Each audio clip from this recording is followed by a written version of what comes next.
नमस्कार, एक बार फिर से आप सभी का स्वागत है हमारे यूट्यूब चैनल जॉब इन्फॉर्मेशन पर। आज के इस वीडियो में हम बात करने वाले हैं एसएससी यानी स्टाफ सिलेक्शन कमीशन की एक नई भर्ती के बारे में। जी हाँ, एसएससी द्वारा जेई यानी कि जूनियर इंजीनियर की भर्ती के लिए नोटिफिकेशन जारी किया है। यह भर्ती सिविल, मैकेनिकल और इलेक्ट्रिकल वाले स्टूडेंट के लिए है। भर्ती के बारे में आगे बात करें तो इसके ऑनलाइन आवेदन शुरू हो चुके हैं, जो कि 28 मार्च 2024 से लेकर 18 अप्रैल 2024 तक जारी रहेंगे।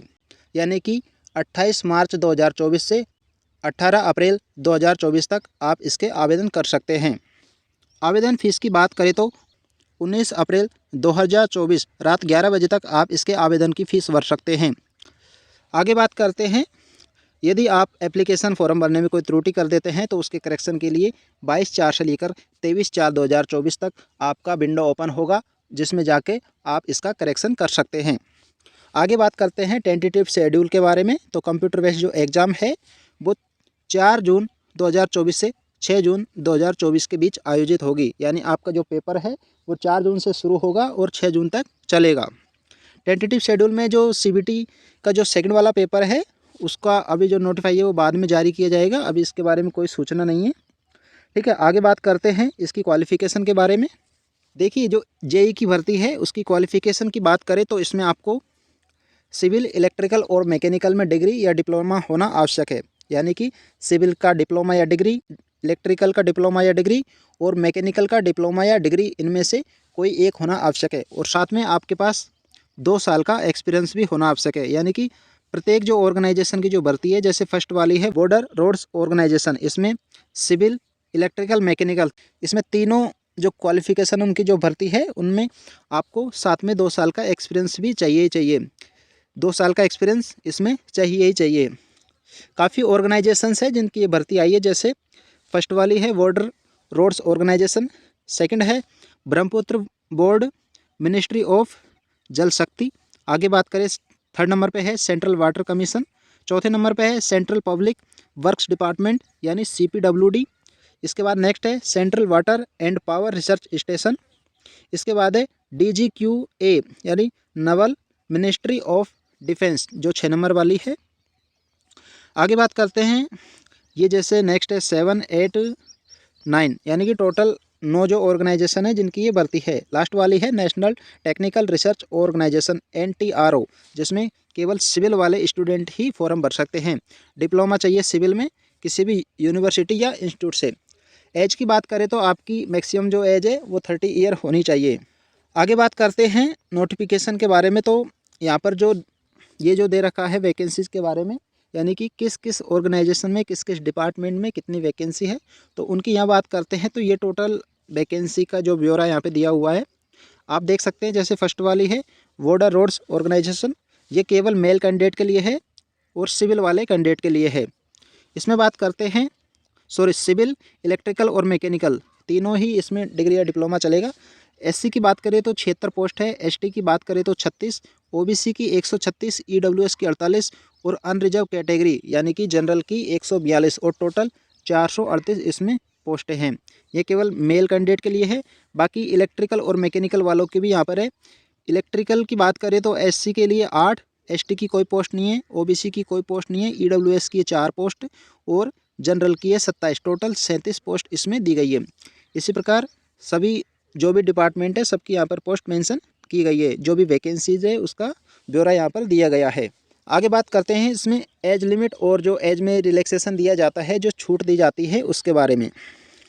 तो जिन डिपार्टमेंट की वैकेंसी जिनमें एज लिमिट मैक्सिमम 30 ईयर है, उनकी यदि मैं बात करूँ तो आपका उसमें जन्म 2 अगस्त 1994 से पहले का नहीं होना चाहिए और 1 अगस्त 2006 के बाद का नहीं होना चाहिए।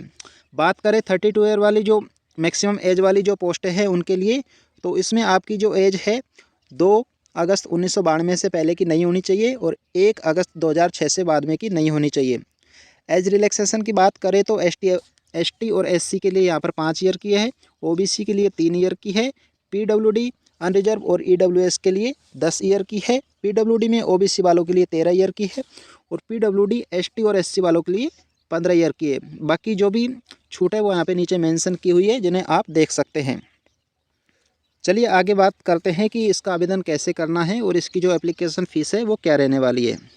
इसके लिए आपको एसएससी की जो ऑफिशियल वेबसाइट है ssc.government.in पर जाना होगा और वहाँ से आप इसका आवेदन कर सकते हैं।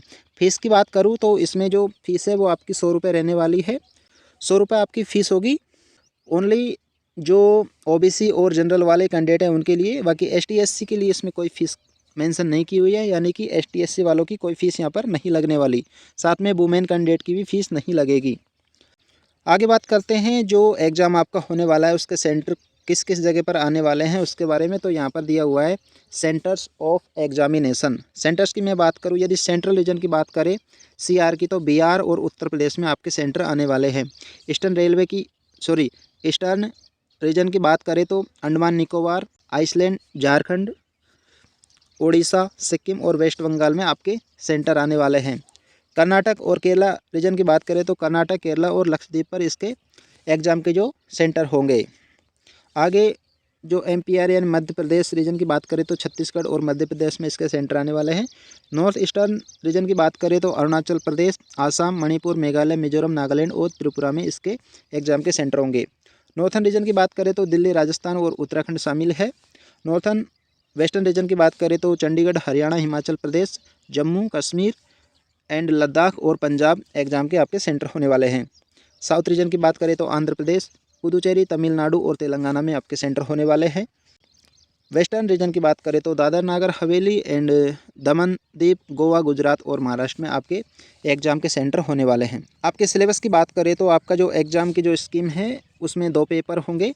फर्स्ट जो पेपर है वो कंप्यूटर बेस्ड एग्ज़ाम होगी। इसमें आपके पहले रीजनिंग होगी 50 क्वेश्चन 50 नंबर के।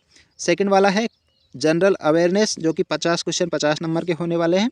बाकी जो थर्ड नंबर में है पार्ट ए, पार्ट बी और पार्ट सी, तीनों में से आपको एक सेलेक्ट करना है। यदि आप सिविल वाले हैं तो सिविल, इलेक्ट्रिकल वाले हैं तो इलेक्ट्रिकल और मैकेनिकल वाले हैं तो मैकेनिकल। इसमें आपके 100 क्वेश्चन होंगे जो कि 100 नंबर के होने वाले हैं और टोटल जो पेपर है वो 2 घंटे का होगा। बाकी जो पैरा 9.1, 9.2 और 9.3 को फॉलो करते हैं, यदि उसमें से कोई कैंडिडेट आता है तो उनके लिए 2 घंटे 40 मिनट का समय होने वाला है। सेकंड पेपर की बात करें तो ये भी आपका कंप्यूटर बेस्ड होगा। इसमें आपके जो नॉन टेक है वो नहीं होगी, ओनली टेक्निकल होगा। सिविल वालों के लिए सिविल, इलेक्ट्रिकल वालों के लिए इलेक्ट्रिकल और मैकेनिकल वालों के लिए मैकेनिकल होगी। इसमें आपके 100 क्वेश्चन होंगे और 300 नंबर का आपका टोटल पेपर होगा, यानी कि पर एक क्वेश्चन 3 नंबर का होने वाला है। इसमें भी आपको 2 घंटे का समय दिया जाएगा और जो पैरा 9.1, 9.2 और 9.3 को जो फॉलो करते हैं उनके लिए 2 घंटे और 40 मिनट का समय दिया जाएगा। आगे बात करते हैं नोटिफिकेशन की, तो यहाँ पे दिया हुआ है कि आपका जो नेगेटिव मार्किंग है वो 0.25 यानी 1/4 आपकी नेगेटिव मार्किंग होने वाली है। चलिए नोटिफिकेशन के बारे में आगे बात करते हैं। यहाँ पर आपका जो सिलेबस है वो डिटेल वाइज दिया गया है। सिलेबस सिविल, मैकेनिकल और इलेक्ट्रिकल वालों के लिए आपके जो फर्स्ट पेपर में है वो जनरल इंटेलिजेंस एंड रीजनिंग, यानी कि आपका जो रीजनिंग का पार्ट है इसके जितने भी टॉपिक है वो यहाँ पर मेंशन किए गए हैं। सेकंड वाला है जनरल अवेयरनेस, जनरल अवेयरनेस के जितने भी टॉपिक है वो यहाँ पर मेंशन किए गए हैं।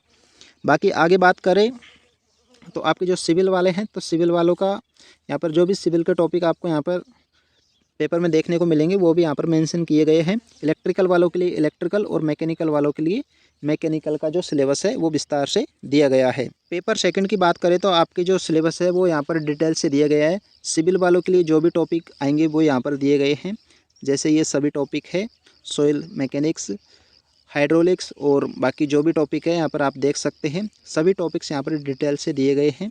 स्ट्रक्चरल इंजीनियरिंग और ये जो भी टॉपिक है वो यहाँ पर आप देख सकते हैं।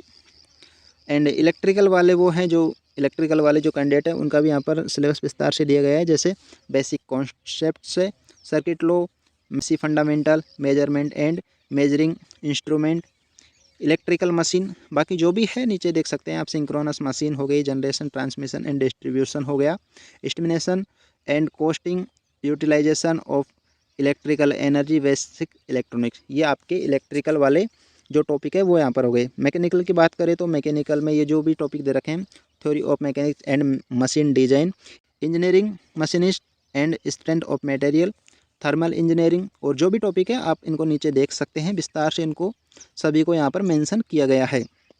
तो सिलेबस में आपको कोई दिक्कत होने वाली नहीं है, सिलेबस का एक एक टॉपिक यहाँ पर दिया गया है। आगे बात करते हैं मोड ऑफ सिलेक्शन की, यानी कि आपका जो सिलेक्शन है वो किस प्रकार होगा। इसमें यहाँ पर दे रखा है मिनिमम क्वालिफिकेशन पेपर 1 और पेपर 2 के अंदर, यानी पेपर 1 और पेपर 2 के अंदर आपको मिनिमम कितने मार्क्स लाने होंगे ताकि आप उसमें पास हो सके। तो अनरिजर्व कैटेगरी बात करें तो 30%, ओबीसी और ईडब्ल्यूएस की बात करें तो 25% और बाकी जो भी कैटेगरीज है उनके लिए 20% अंक आना अनिवार्य है। यानी कि इससे कम यदि आपके नंबर आते हैं तो आपकी जो आंसर की है वो चेक नहीं होगी। तो ये था जो एसएससी की जूनियर इंजीनियर वाली जो भर्ती है उसका नोटिफिकेशन, आवेदन शुरू हो चुके हैं। तो आपको इसका आवेदन अवश्य करना चाहिए। यदि वीडियो अच्छा लगा हो तो वीडियो को लाइक करें, चैनल को सब्सक्राइब करें। Thank you.